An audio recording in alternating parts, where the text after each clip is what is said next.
Hello, everyone, and welcome down to episode 107 in a brand new year of the Down South Photo Show. No. With me, Brendan Waits, here in Ocean Grove, Victoria, Australia, and the guy on your other screen or in your other ear. If you are listening to the podcast, it's Cam Blake in Hobart, Tasmania, Australia. Happy New Year, Cam, even though we did that last episode. How are you? Happy New Year, Brendan, even though we did it last episode. I'm good. It's 2024.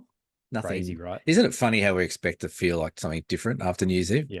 It's the same. It's the same shit, different day. It's no You different. and I have been around the block enough times to realize that New Year's resolutions aren't worth the paper they're written on. Well, I joined a gym. I joined the gym today. Yep. Good luck with that membership for 6 days, and then it'll be gone. No, I felt like donating some money each week to somewhere.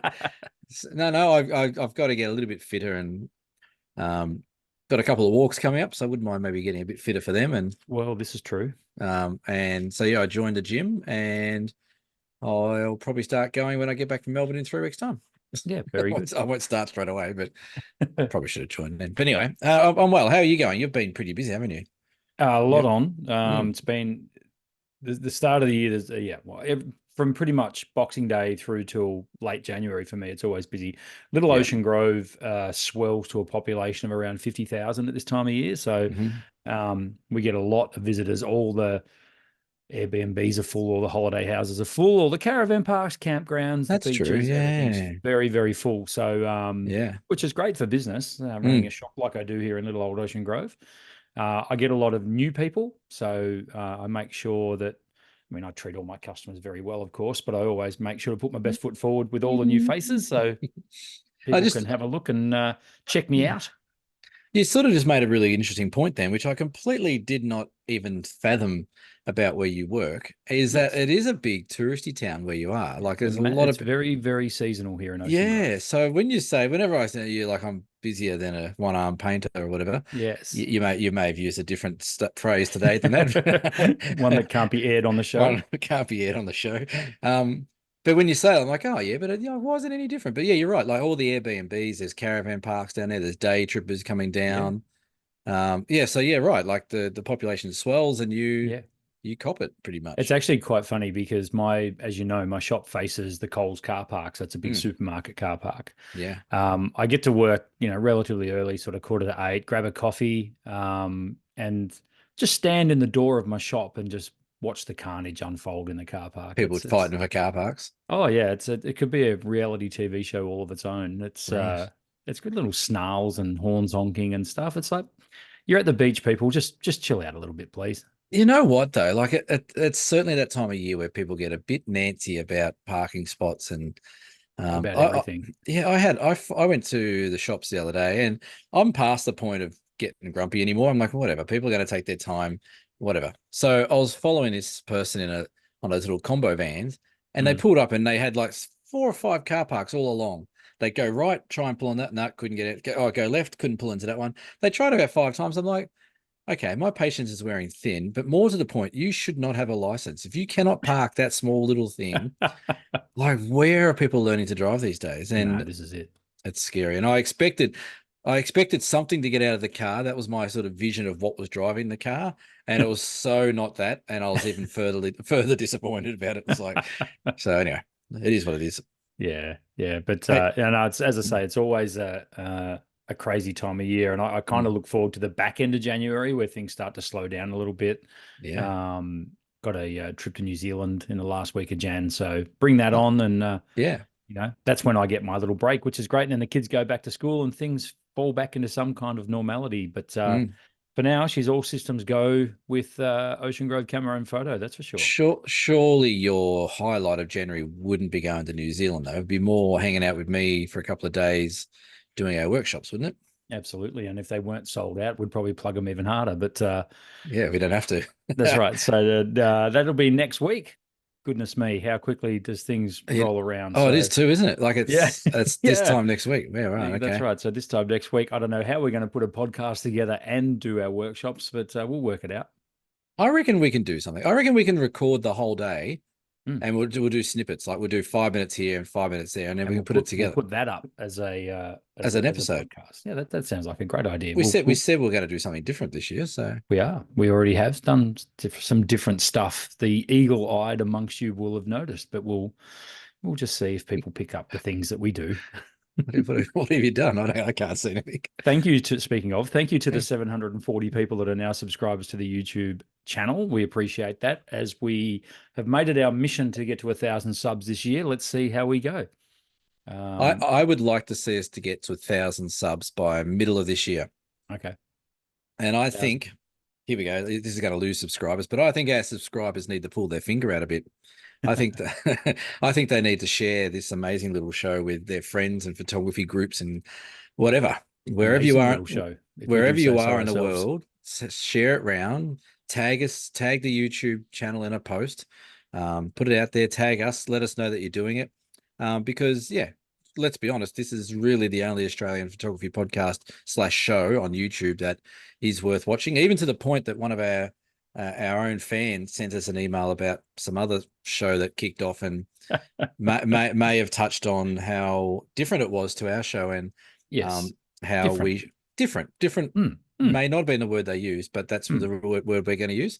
That's fine. So yeah, share it around. I'd like to see us get to 1,000 subs, just to see 1,000. Like we did 100 episodes. Well, great. I think for me, quite seriously, clearly the more people that watch and the more people that subscribe, which is growing all the time, and we do really appreciate it, the more effort we'll put in, and the more good stuff will come along. So it'll sort of it drives us to keep putting this wonderful little.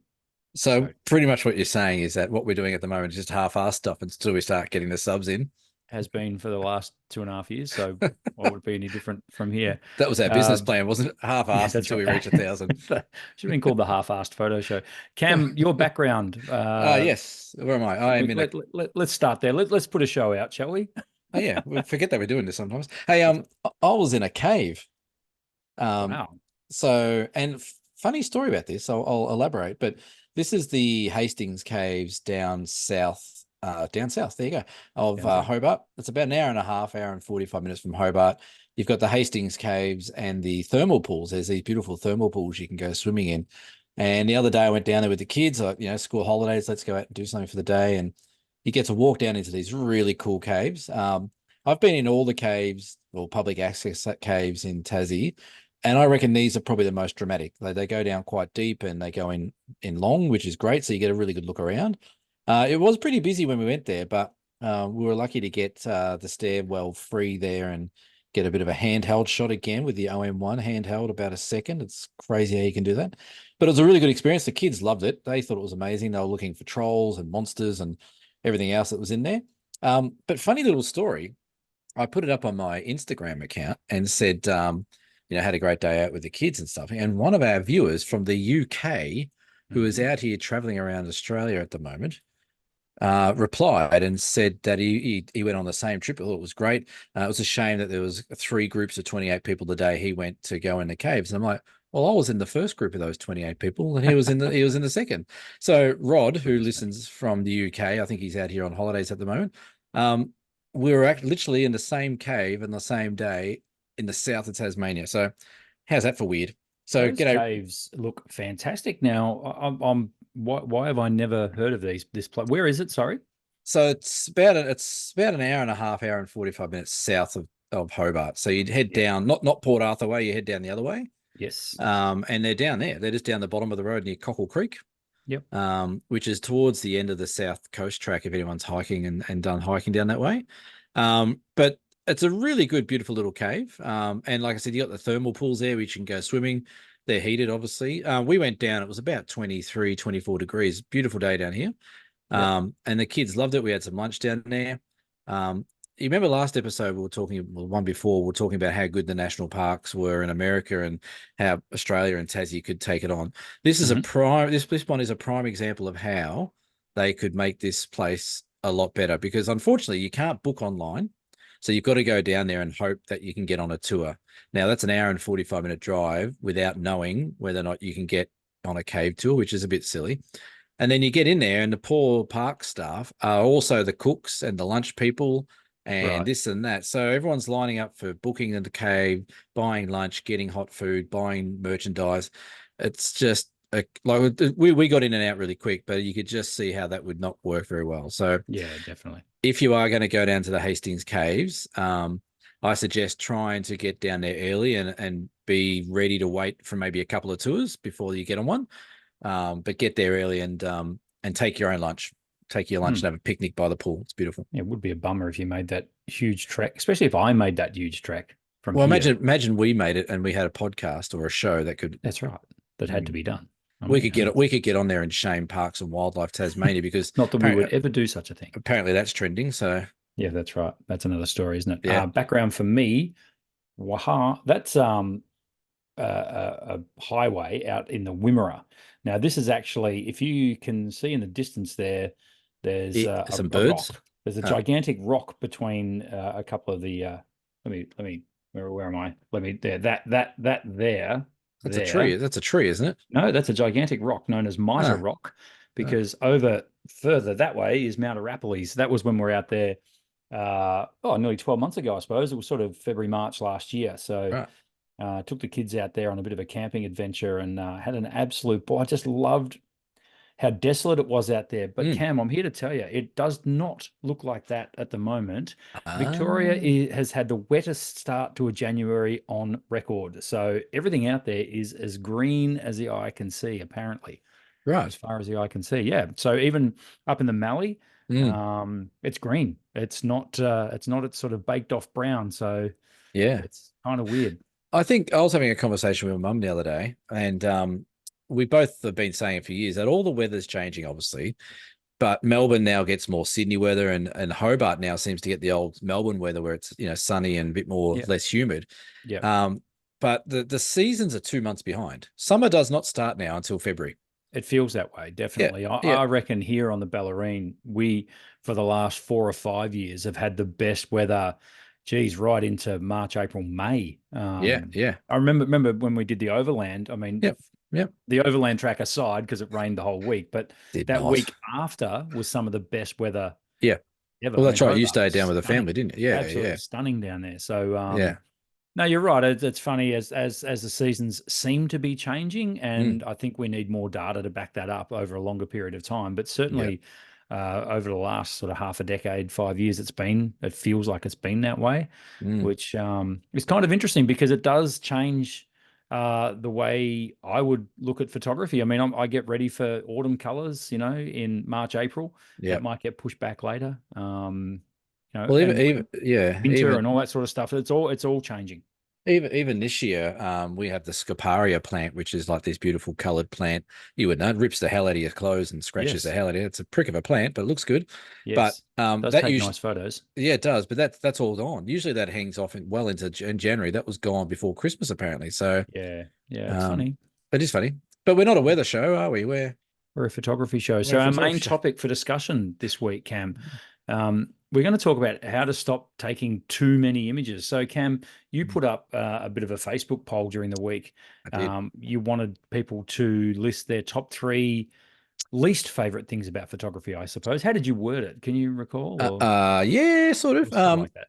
It was something along the lines of, what are your 3 bugbears of? Yes, that's right. Of photography, because we all have them, and things that do our head in. So it was, what are the 3 top things that do your head in?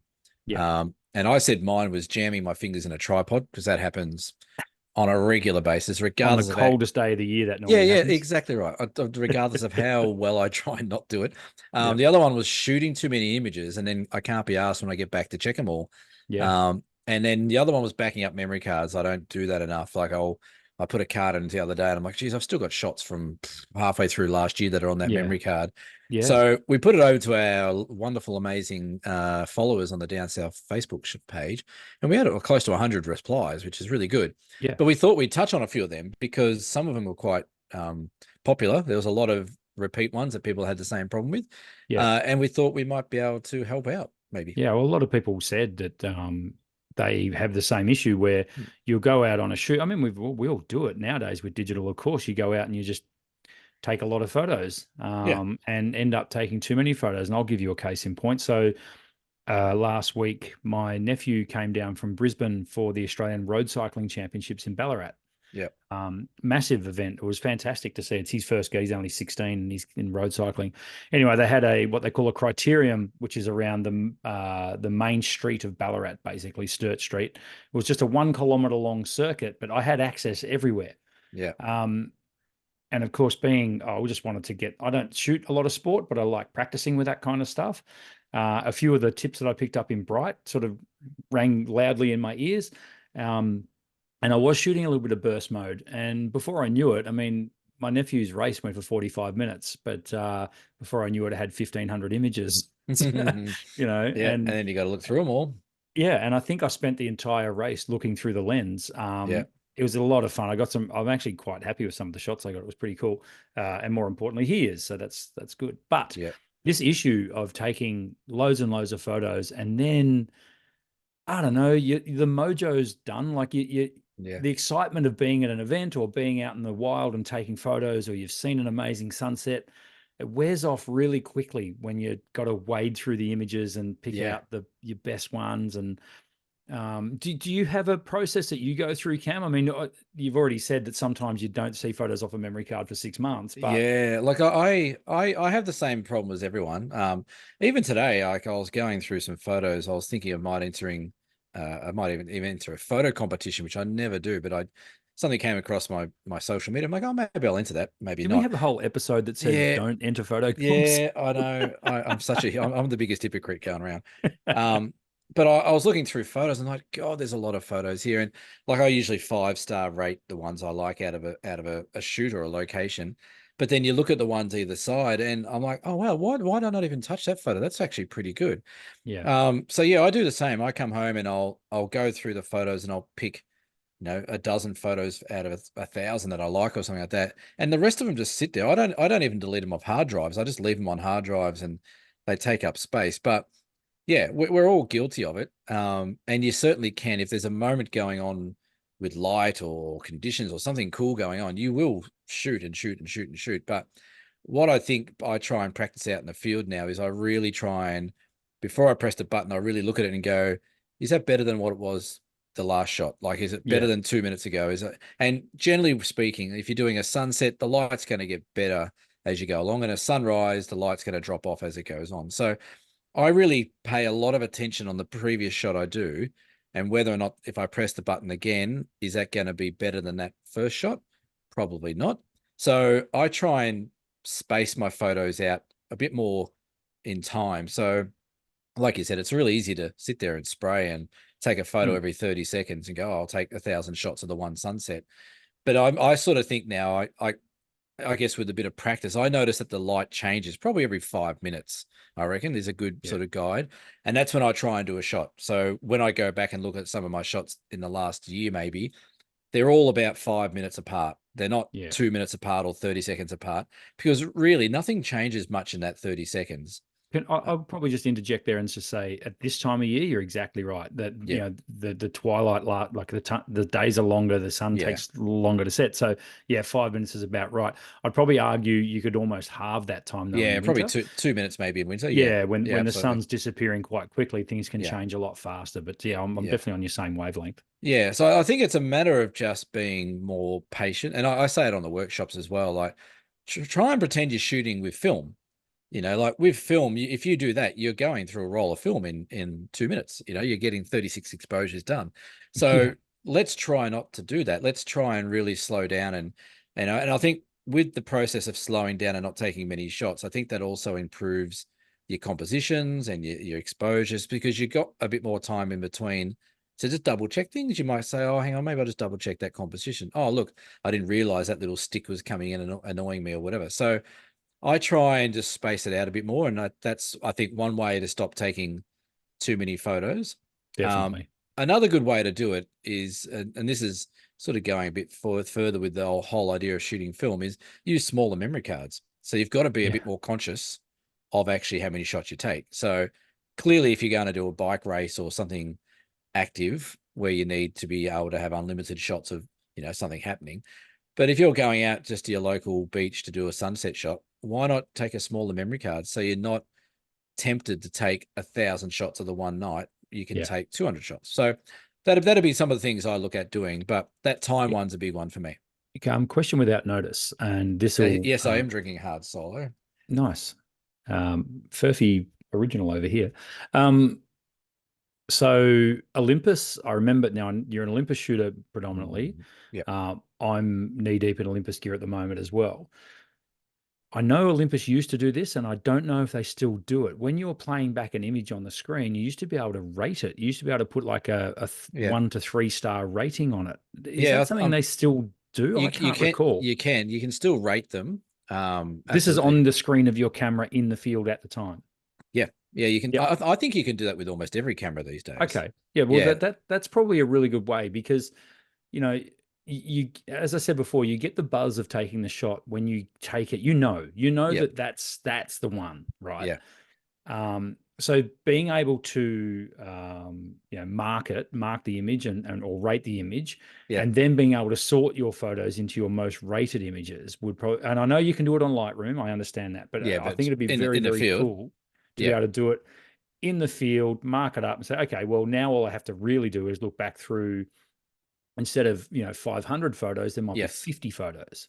That's right. Yeah. And again, that'll by doing that will also just slow you down because you'll look at it and go, oh, that's pretty good. I better put a That's rating on right. that one. Yeah. Yeah. So Yeah.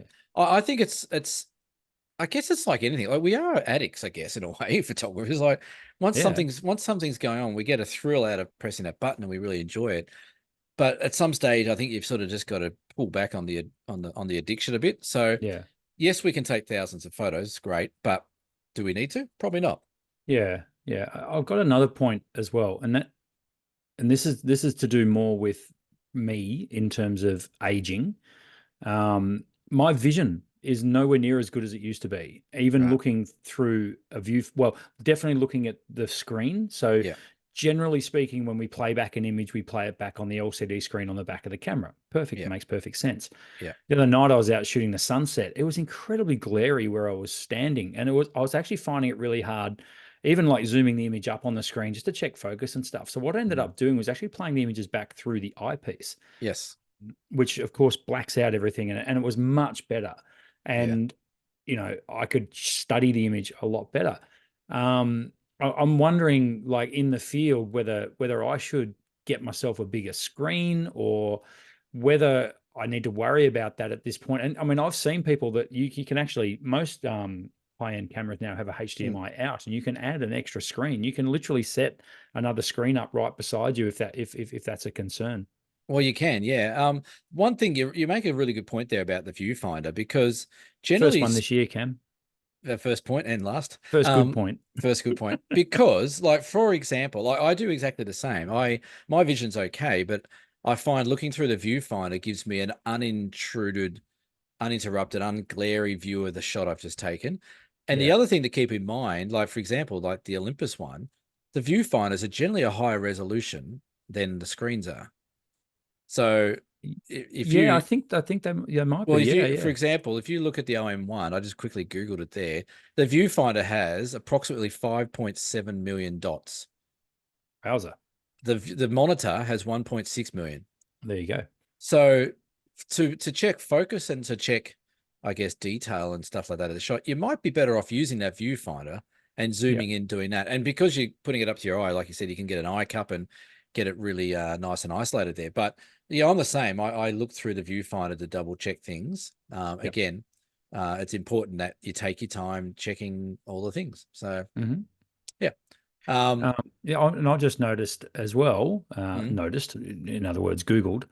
Apparently, when you're playing photos back on Olympus camera, you use the ISO when it's in playback mode. Use your yes, ISO button and toggle through as you would normally for ISO to give your different star ratings for your photos. there you go.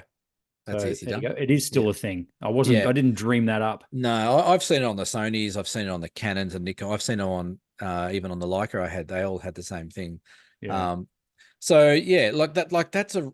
You're right. Like it's silly that we don't do that because we come back to Lightroom and we spend so much time doing that. Yeah. Like in the moment where you get a good shot, you might go, "Oh, hang, that's a good one." The problem is you'll probably end up rating them all good, and come back to your computer and still have 1,000 rated Yeah. photos you got to go through. And if anyone's like us, I mean, we're time poor. Like you just you want to. The amount of times I've come off a beach at sunset, particularly this time of year when I wouldn't get off the beach till 10 p.m. Yeah. You know, because you're waiting for that absolute last light. You're all excited. You come in, you put your memory card in, and then you're absolutely knackered. And you're sitting there and you're trying to look at you and you're, no, I'll do this tomorrow. Well, Yeah. that sunset that I shot back on the 4th of January is still in my memory card. I haven't Yeah. even looked at it yet. Yeah. You know, so it becomes a bit of an issue. You know, at this time of year in particular, winter's not as bad, but I think you get the best sunsets at this time of year. So Yeah.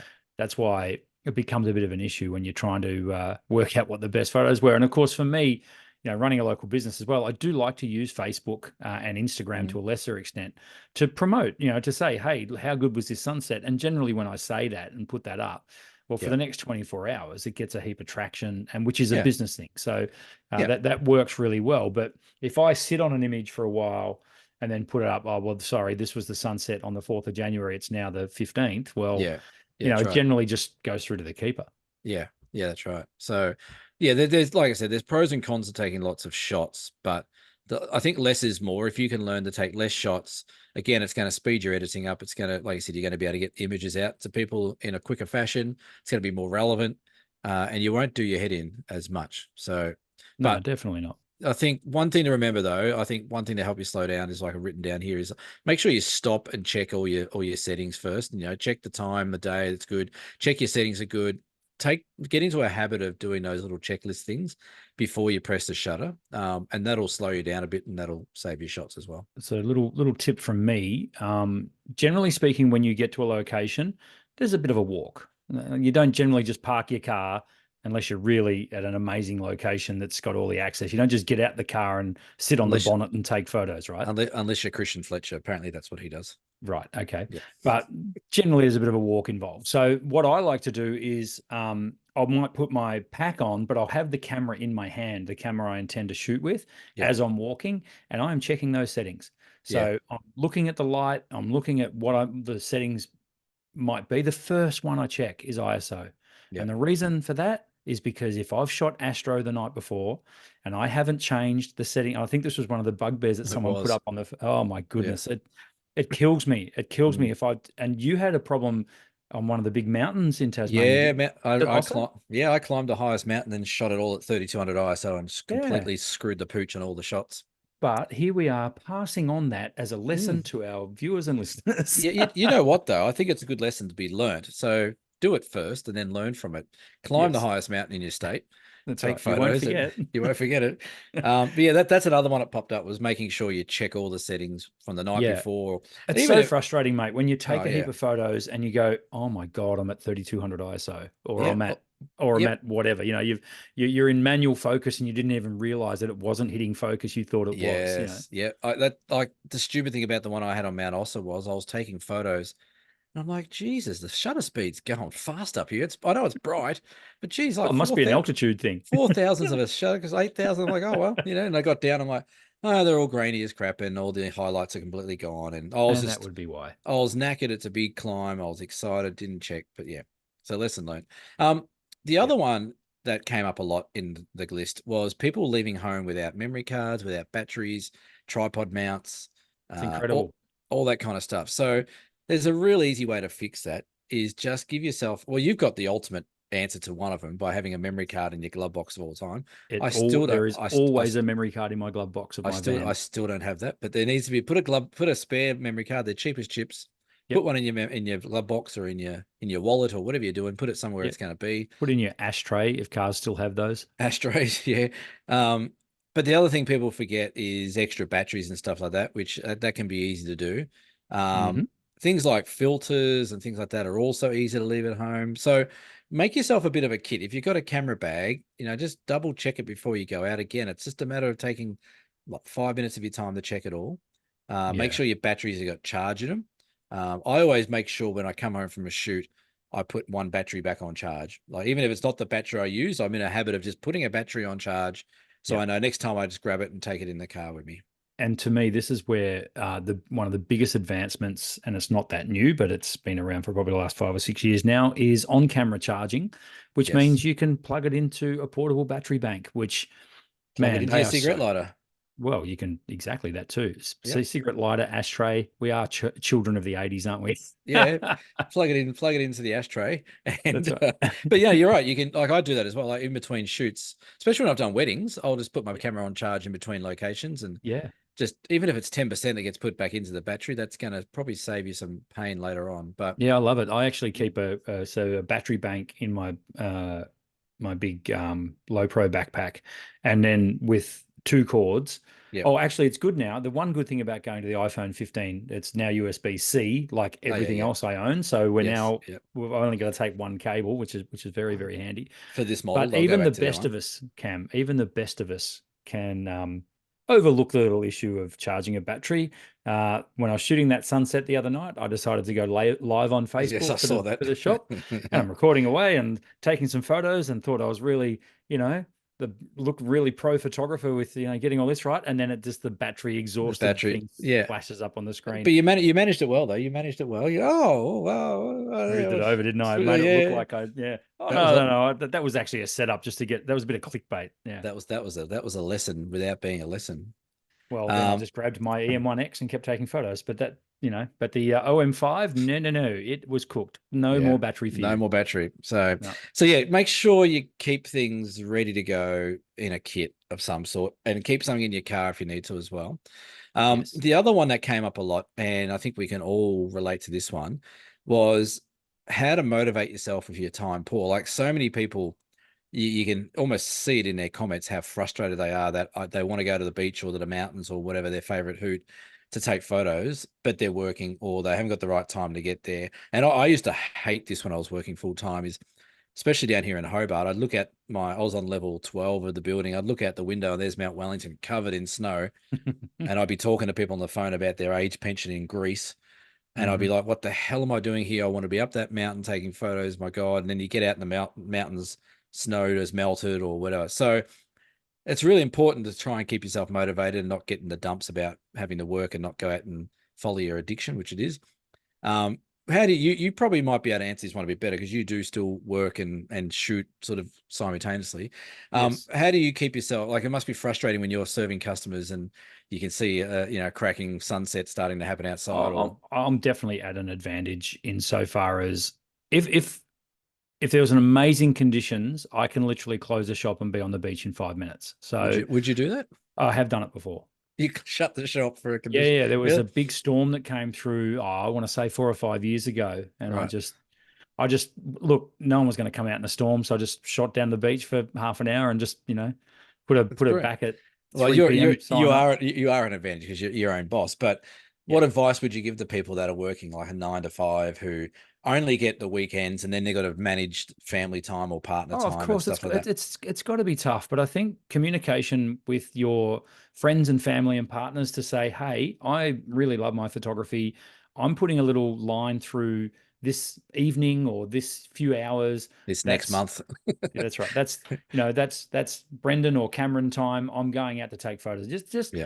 it's one of those things where, and I know everyone's tries to say as organized as possible, but and it's just another thing to have to do. But really make time for your photography Mm. and just say to people, well, I'm going to take photos that day and I'm going on Yeah. my own. Yeah. So Yeah. And uh, if your partner can't understand that, then yeah, you need to get yourself a new partner. that's right. Exactly. Simple as that. We're here for you. We're giving you partnership advice here, is that if they Yeah. don't follow your passion of photography as much as you do, Yeah. Now kick, that might even only be once, every fortnight, once a month. It could yeah. be even less than that. But Mm. if you do that, if you block out a thing on the calendar, and it's not that hard to do. I mean, even if it was okay, let's say for example, you live in Melbourne Yeah. and you want to go and take photos. Well, first of all, you got all the Bayside area, which is wonderful. You've got the mountains not too far away. You could get to places like Lake Mountain and these sort of Mm-hmm. areas. The Dandenongs are Dandenongs, fantastic. yeah, Yeah. Dandenongs, yep. Even out my way, the Yuyangs, Cape Shank, absolutely down to the Bellarine Peninsula here. I mean, yep, you could get in the car at 3 o'clock in the afternoon to go out and shoot the sunset. That's no problem at yeah, all. So yeah, you're not talking about days, you're no, talking about hours, yeah, that you can literally put on the calendar. Now, I also understand that the conditions might not fall your way on those days. I would mm, encourage you to stick to it. You get Yeah. what you Okay. get and you don't get upset. You Right. just go out and you Well, I take guess, photos no yeah. matter what, Yeah. because that's Yeah. your time to go and take photos. I can speaking from maybe a partner point of view, I can imagine how that might get a little bit uh unhappy with you if you're like, I'm going out this Saturday for half a day to do some photos. This is what I'm planning. They go, okay, well, I've got half the day on my own and I'll go do this with my mates. So I'll do this. And then you wake up in the morning like, oh, the weather's not really good for it. I'm staying home. What do you want to do? Let's go do brunch. That would do my head in. I'd be like, no, no, no. You had your time. You go have No, your time somewhere. no, So you that's where stick to you're it. right. You stick to it and go out. But it is frustrating. And that's where like some of my customers have got it done really well. Like they still work, but I got two great customers, which are Joe and Tanina. They regularly comment on the show as well, and they've been I am they familiar. yeah, they put down a workshop every year. That's their photography holiday they're doing How each good's year. that? It's locking me in for a few years. They're helping me retire, which is great. But they are locking in a photographic holiday for them. They're mates, good mates. They go together, and that means they get that time. Their partners know, their family know, their work knows. So, Yep. maybe, and again, it depends how much leave you want to take and allocate to photography. But you could easily say, right, well, for this weekend in whatever month, I'm going away for the weekend. Might be BFOP, might be the Bright Festival, or Yeah. whatever it might be. But I think you're right. Planning it, putting in the calendar, communicating. I think that'll avoid some of the angst that comes with it when people just get in arguments with other people about it. And hey, if there's 2 or 3 times a year when, the night before you realize the next day is going to be a blizzard where you are, Mm. or the next day is going to be, or the next night's going to be an incredible sunset, or there's the supermoon, or whatever you want. Yeah.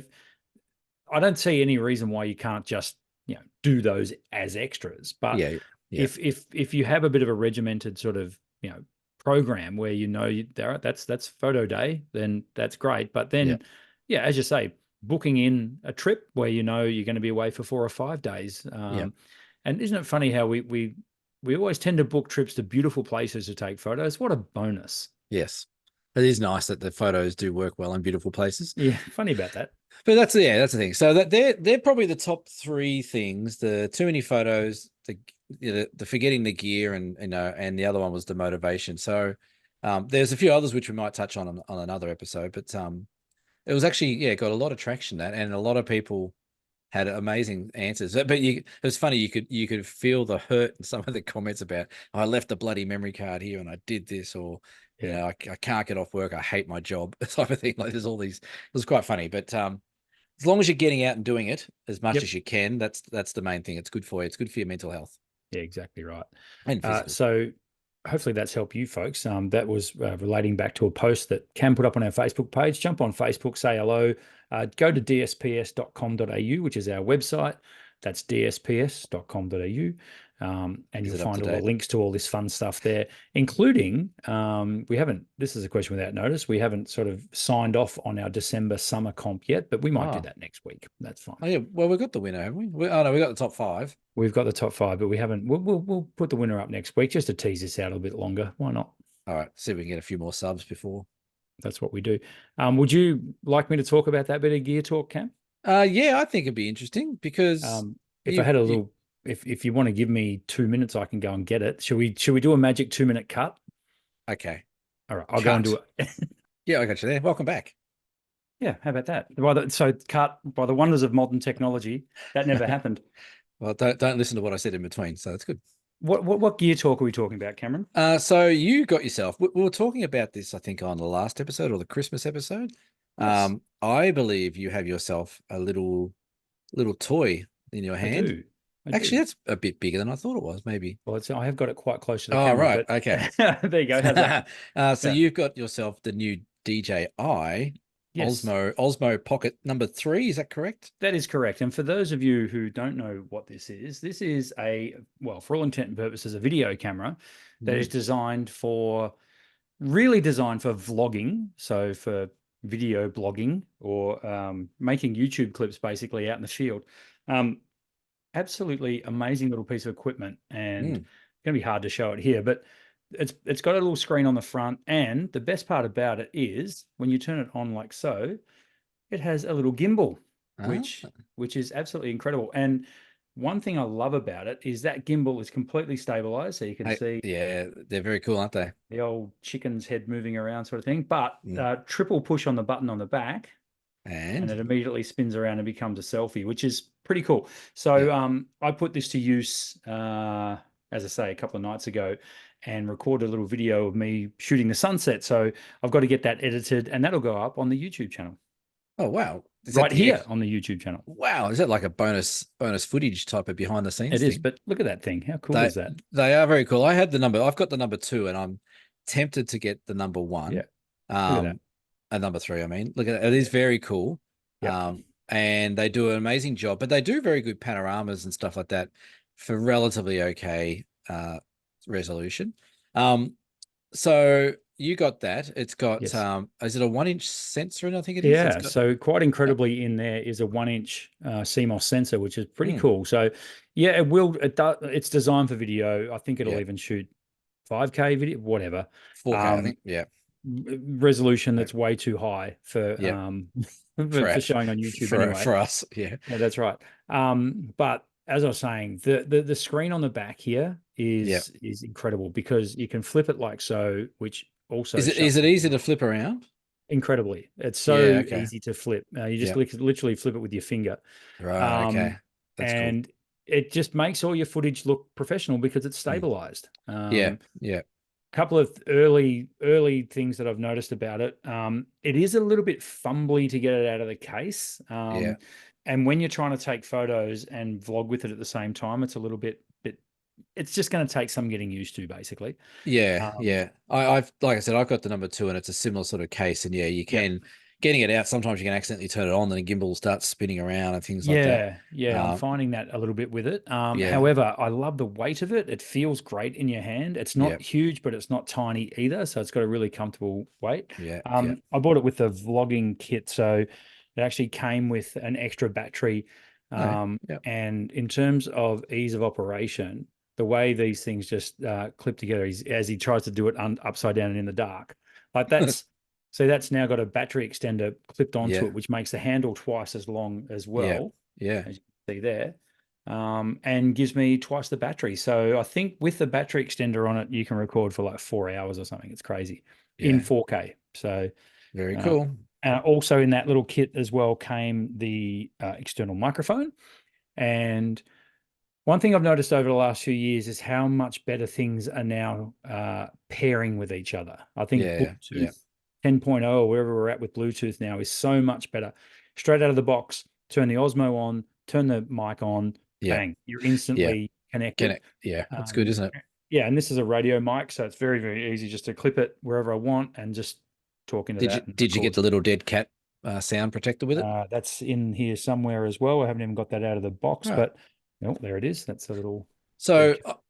I like I said, I've had one for a little while, and I'm probably going to end up getting one of those in this year sometime. But Yep. I think they're a great little addition to have in your kit because they take up bugger all room. Now, a lot of people listening probably don't do video, but there's nothing wrong. Like I always find with my camera, if there's a really amazing sunset going on, I sort of Yep. do like a 30-second clip video of just that scene. I think there's something really nice about watching just moving footage of a beautiful moment with no human noise or anything like that, just the nature noise like the waves crashing or whatever it might be. Yep. So they are a great little addition. And these are great. You can sit it, you can do time lapse on them. They do face recognition where they'll follow your face around and things like that. Yeah. So if you're not into doing much video, but it's something that interests you, Yeah. these are probably the best option I've come across. Like GoPros are good. Your cameras are okay, but they're a bit bigger. These go anywhere. And when we do our workshops, we'll obviously have one of these on there as well. But when I Yeah. do mine, I get 5-star Dan to do a lot of behind the scenes stuff on those. And Yeah. he comes back with some great footage that I don't even know is being done of our trips to where we've been, what's going on in his car, what's going on, behind us when we're setting up and stuff. So they're great. I reckon they're really good, something to have in the kit. If you can afford one, they're about $800 without the Yeah. kit, I think. I think more importantly, they're just what they're going to add, to our viewers as well, for our Yeah. viewers, is going to Yeah. be very, very useful. I just Yeah. love this feature though. When you turn it off and you literally just turn the screen, Yeah. right, and now it's off, and then the way it goes to sleep, and what it does, it Yeah. locks that gimbal away very, Yeah. very safely. So you can't break it, you can't bend it, you can't put it back in the case. done. So you They don't are have to very cool. calibrate it or anything like that. So No, they're very cool. And I'm glad you got one because that means I can use it when we do our DSPS down south photo show workshops you next certainly week. can. You can have a little play. Yeah. Well, they retail for about $850 from DJI. They might be a little bit cheaper in JB. Or the combo kit that you got's about $1,100. Yeah, that's right. Exactly. But yeah, if you're going on holidays, it's a really cool little addition to take with you just to do some video without having to worry about pulling your phone out or your camera. Now, it also has a flash new app from DJI, so it connects to your phone via the app, saying you can record directly to your phone if you want to, Nice. or you can record to built-in, not a built-in, but you can add a micro SD card. So I just chucked a 128 gigabyte micro SD card in there and don't have to worry about it. It'll just record till the cows come home. Full disclaimer, I paid for this with my own money. DJI did not send us this. This is not sponsored by DJI. This is the show that never gets a sponsor, mate. Well, so it just worry. sounded like we were waxing lyrical about it, and we kind of are because it's a great little device. It's a great cool. Yeah, that's the thing, and that is the beauty of this show, is that we don't get sponsored by anyone, barely ourselves. So anything that we plug is purely bought out of our own money and used in the same way that you would use it. So you can take it to the bank that we're not getting paid anything. That's right. So if you would like to sponsor the Down South Photo Show, you know where to find us. Cam, shall we move on? Let's move on. Word of the week. Yes. This one's a good one. Photography word of the week. Hey, how's those jingles coming along? Brilliantly. You wait. I'm waiting. I know. We're all waiting. Keep waiting. We're all waiting. Hey, the photography word for the week is written down in front of you. Yes. It is definitely related to digital photography. Okay. And I'd like to know if you know what it means. Would you like to read the word out? The word of the week is kernel. Kernel. Kernel, not like Colonel Sanders, but kernel as in corn kernel. Corn kernel. Photography. Now, how does kernel relate to photography? Digital photography. The digital photography. Okay. Does it also relate to analog photography? I would not suggest it would. No. Okay. Because I seem to remember when it came to, and I don't know, it rings a bell, and my brain works in mysterious ways. But I thought it had something to do with processing of an image, and a kernel was something that you would, I don't know, you'd put in front of a lens, or I'm off the mark, I think. But that's it's something to do with processing of an image. Is that right? You were starting to go. It sounded like you were going down a track that was familiar, but then it was warmer, cold. Warmer, it did. No. So a kernel is a targeted group of pixels in a closely defined array that can be convolved. So pretty much it's our masking tool. So when we use our masking tool, what that does is it collects a kernel of pixels, and we can use that to do contrast differences, highlights, exposure, all the things that we can do with a mask. So the size of the mask is the same as a kernel. In many texts of the term, the kernel and mask have become interchangeable. They're the same thing. So what it does is a collection or a grouping of pixels, which can be then used to, I guess, make adjustments similarly to all the pixels that's in that kernel or mask. Okay, so you basically grab one area of your image, so in one group of pixels, and that becomes the kernel. A kernel or a mask. Okay. Yeah. There you go. There you go. Who says we don't educate you here on the Down South Photo Show? Dear Cam, episode 107, Dear Cam. This has to be a first, I think. We've got a back-to-back Dear Cam. We have the same person who Dear Cammed us last week is back. So their tone has changed slightly from the last one. Considering that it opens with Dear Bloody Cam. Bloody, what have you done to this person, Cameron? He's from Adelaide. Did we rag out Adelaide? I don't think we'd ever rag out Adelaide, would we? We probably have at some point. We rag out everywhere. Nothing's open to be ragged out in Adelaide. This is true. Dear Bloody Cam, curious to know what you would recommend to newbies about getting photos to the public eye. We hear a lot about Instagram and X, formerly known as Twitter, and Facebook. What about Vero, or are there better ways, example, creating your own website? I am wary of putting photos on social media as they can get stolen, and we hear about not putting watermarks, etc. What should we do that will be best to get our photos out there? Peter H. from South Australia, southern suburbs of Radelaide. Hello, Peter. Thanks for tuning in. Remember, because you said Adelaide, South Australia, whereabouts in South Australia? You were pretty nasty, to be honest. It wasn't me. Oh, was it me, was it? I think it was you. It says, Dear Bloody Cam. Yeah, I know. I'm used to that kind of abuse. Thanks again for your photo, not your photo, your question maybe. That'll do. Peter. Yeah, Peter, we'll get there eventually. Han Solo.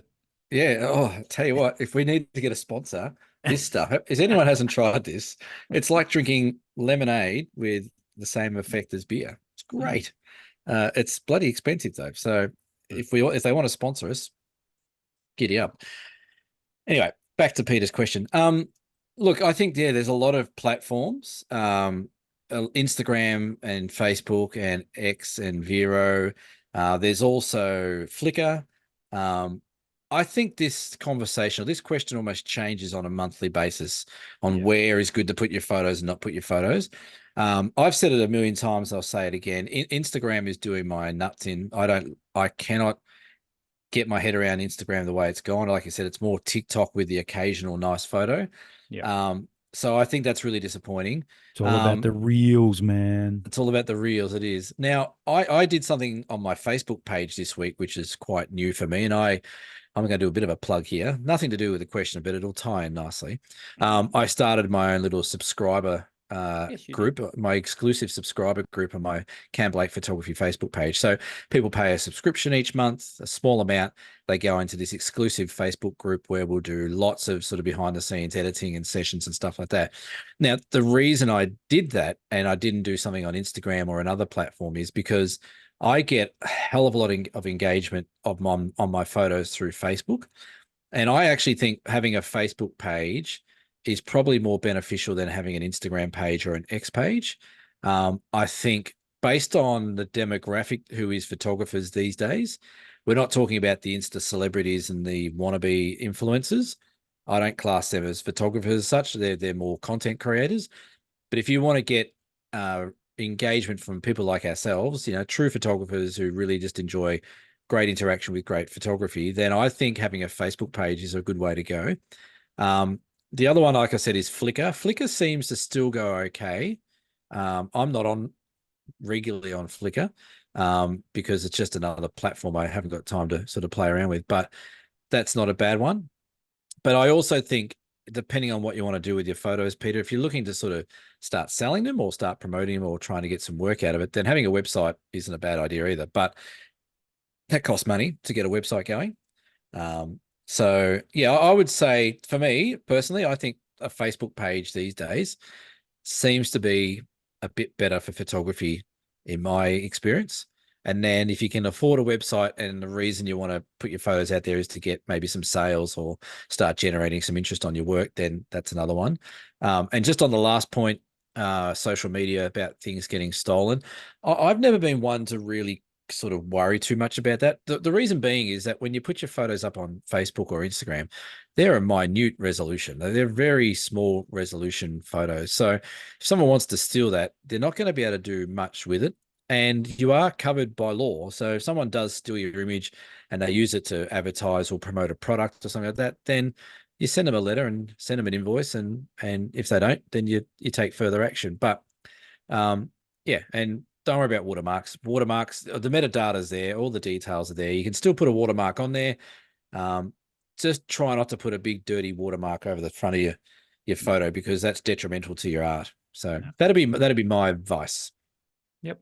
All sound advice and completely agree. The Facebook thing, it's funny, isn't it? Because Facebook was a bit on the nose for a while there but I think it's come a little bit full circle and not to, I think with the demographic that we have, the people that follow our show, I think Facebook is still their go-to.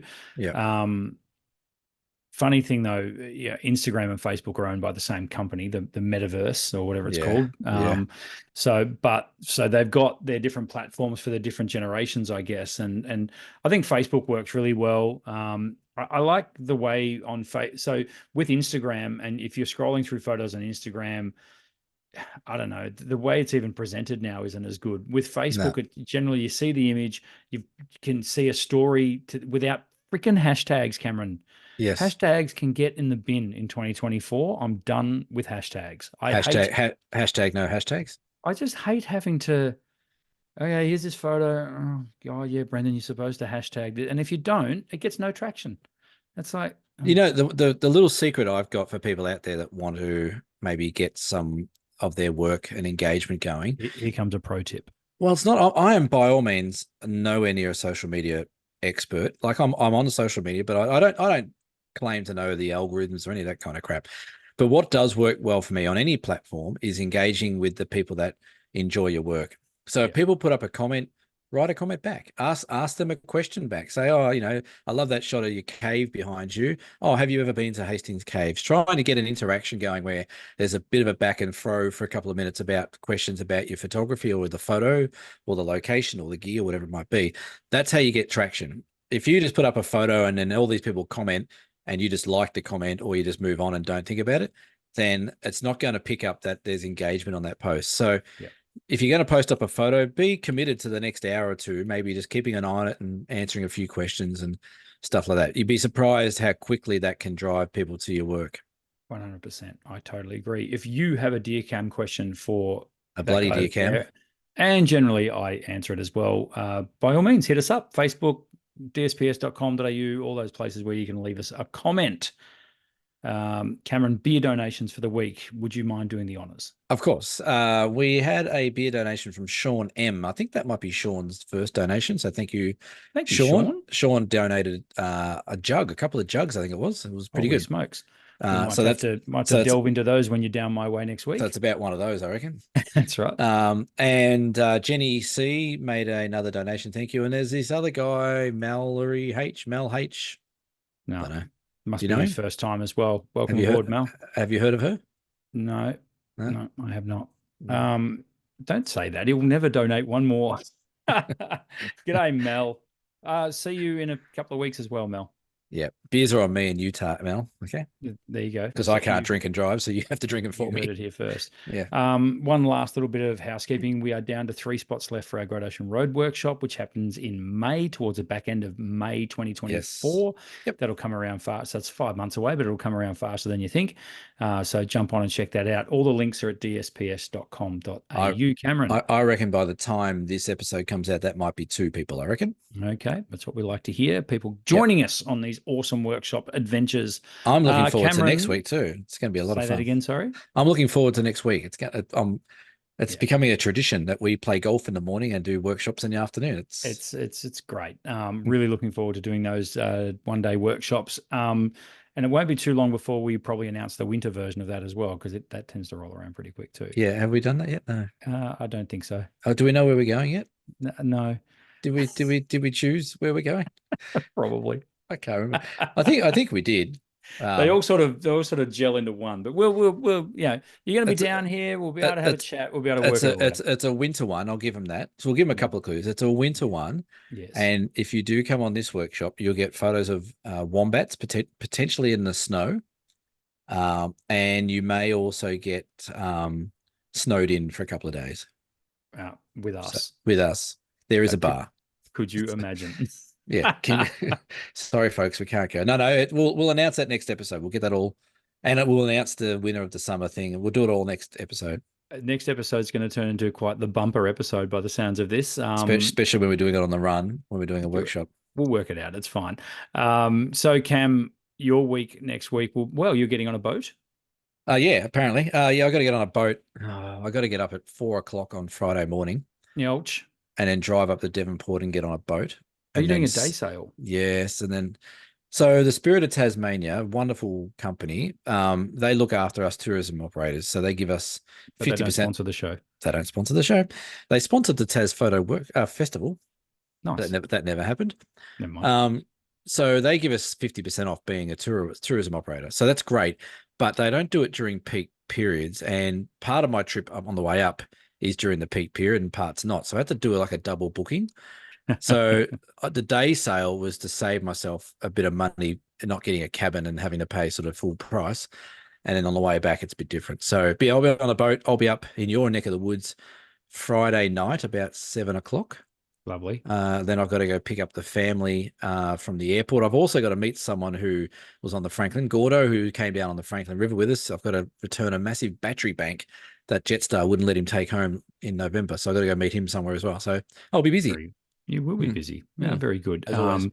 I'm taking a trip to the Mallee on Friday, back up to the old stomping ground for the weekend and catch up with the mother-in-law and hang out up there for a few days, which I'm quite looking forward to. And then, yeah, I'm back to meet with you, and we put together our Down South Photo Show daytime workshops, which have sold out. I'm sorry, folks. Yeah. Hey, I know where your mother-in-law lives.